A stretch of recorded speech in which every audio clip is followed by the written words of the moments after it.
Parker is fighting problems of his own. The only ground he can sleuse is frozen solid, and the costs to get the gold out are skyrocketing. We're in the red and we need gold. What if the gold was just for show? Parker's crew endured a brutal season 15, missing their target and leaving everyone wondering if it was all a bust. But when it was time to get paid, something unbelievable occurred. The checks they cashed were astronomical, far beyond what the gold alone could justify. It's a lot, and it's a lot for me to process. This is only the start of the battle for me. Yeah, and you need me to win the battle as well. I need to be your biggest supporter here. I think you'll have a good time here. I think you'll do well. So, where did all that extra cash come from? The truth lies in the show's hidden economy and Parker's secret financial playbook. We're about to reveal the jaw-dropping numbers and the real reason Parker's crew always wins, even when they lose. When millions aren't enough, Season 15 was supposed to be Parker Schnabel's victory lap. The young gun of the Yukon set an absolutely insane goal of 10,000 ounces of gold. Let's put that into perspective. That's over 600 pounds of pure gold worth nearly $30 million. It's the kind of target that makes legends. But as they say, the Yukon always has other plans. From the jump, things went sideways. The weather turned nasty. The permafrost was thicker than a concrete wall. And the multi-million-dollar machinery seemed to break down if someone so much as looked at it wrong. Ready? Oh yeah. It's just man. That's pretty wild for that thing to pop like that. Yes. Yeah. Broke the eye right off the end of it. Yeah. Broke right off. Well, I can figure out how we're gonna get this thing out of here. The pressure was immense. Parker, known for his relentless drive, pushed his crew harder than ever before. We're talking 16-hour workdays, 7 days a week for months on end. This isn't your typical 9 to 5 job. It's a grueling, soul-crushing marathon with no finish line in sight. It's funny when you think about it.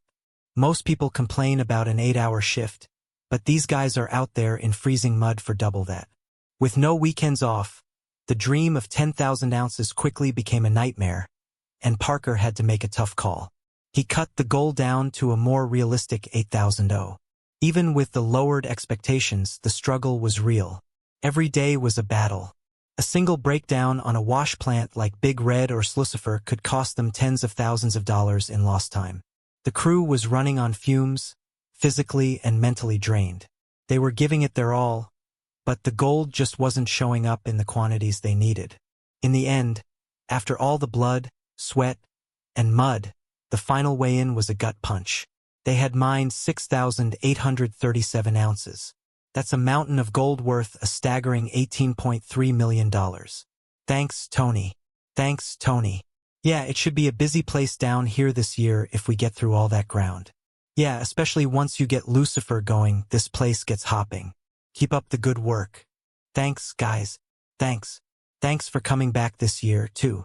To anyone else, that's a wild success. But for a crew that had been chasing a much bigger number, it felt like a failure. For the first time in 14 straight years of mining, Parker Schnabel had set a goal and missed it.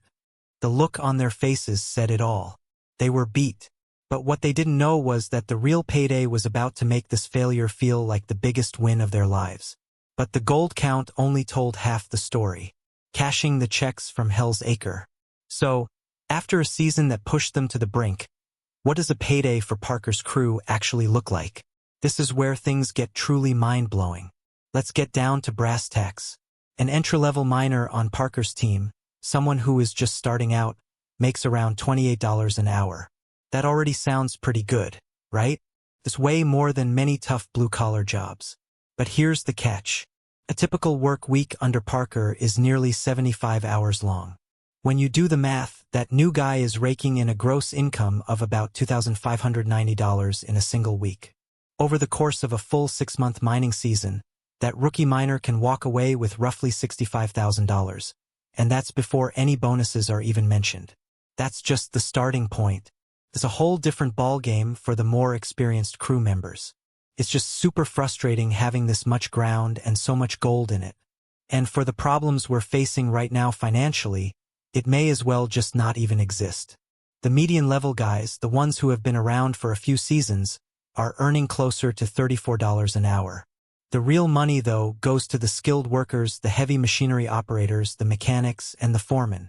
These veterans of the gold fields can see their seasonal earnings climb to between $80,000 and $100,000. And for the absolute top-tier talent on the crew, the ones who can practically smell the gold, some of them are pulling in as much as $150,000 in a single season. Think about that. That's cramming what feels like 18 months of labor into just 6 months. The pay is incredible, but it's earned every single penny. On top of that, Parker provides free housing and meals for the entire crew for the whole season.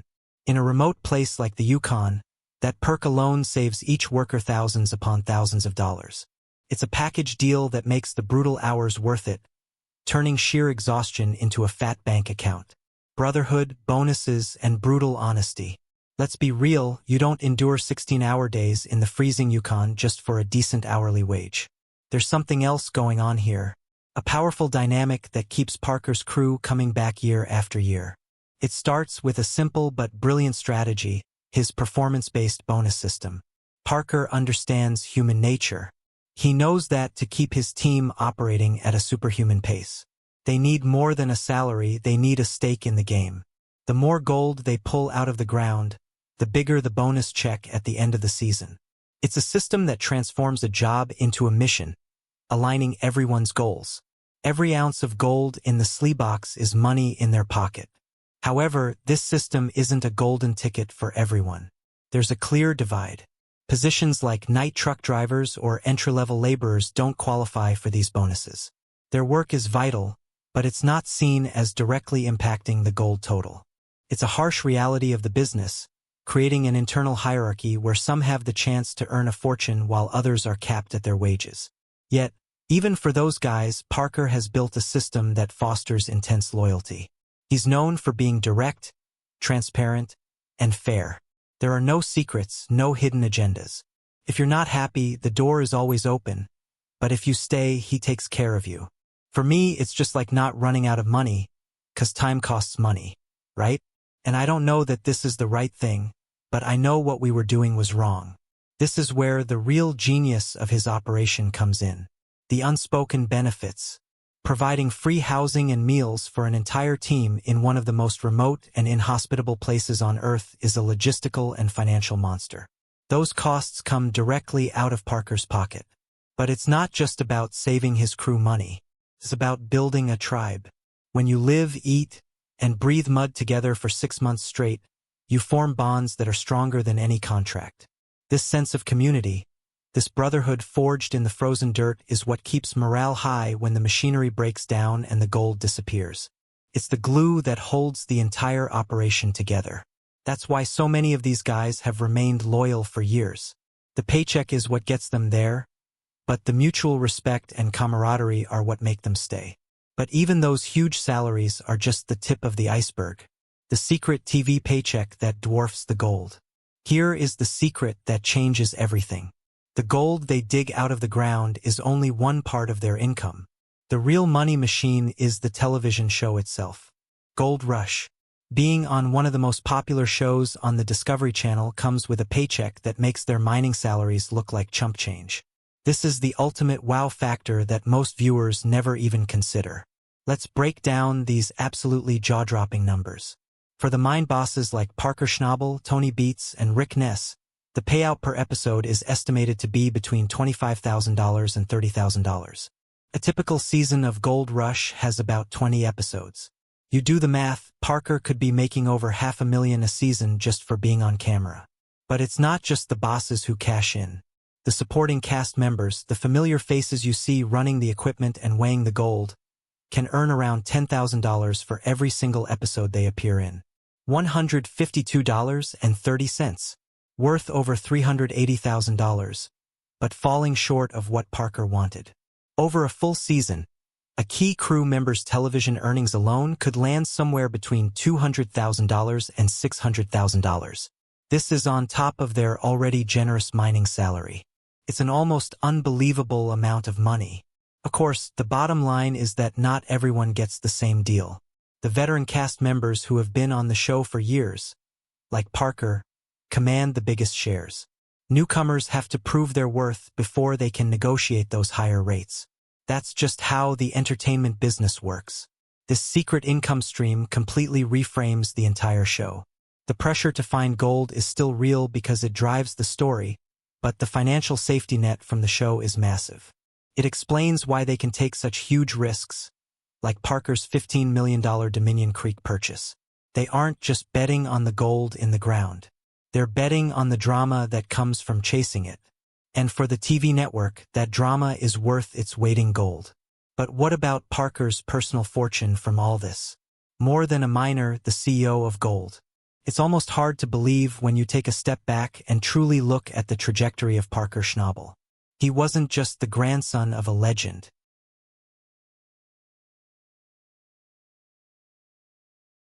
He was a teenager who took a family legacy and forged it into a gold-plated empire.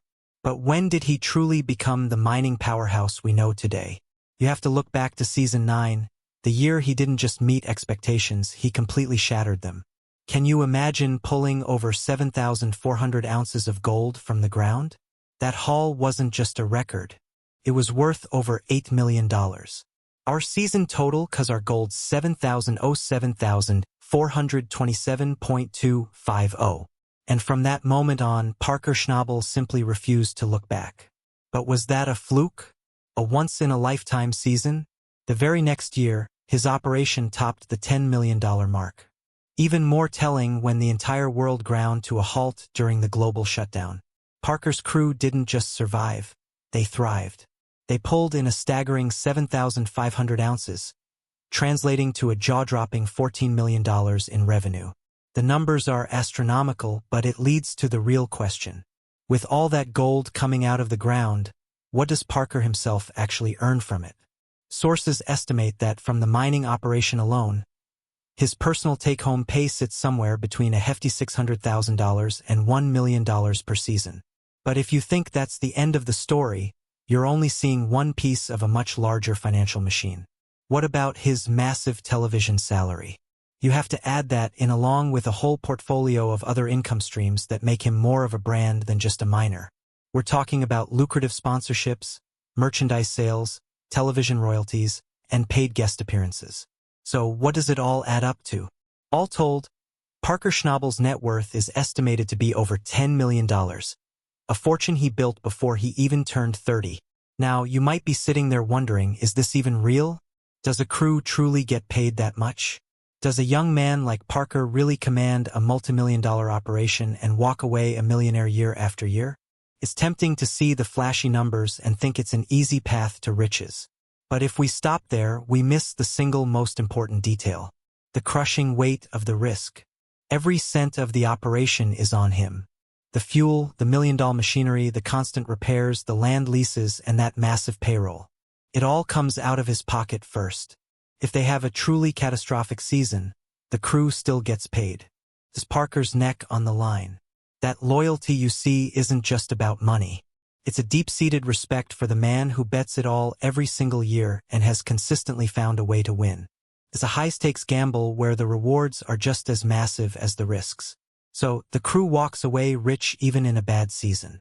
But does knowing about the massive TV paychecks change how you see their struggle for gold? Like and subscribe for more secrets from behind the screen.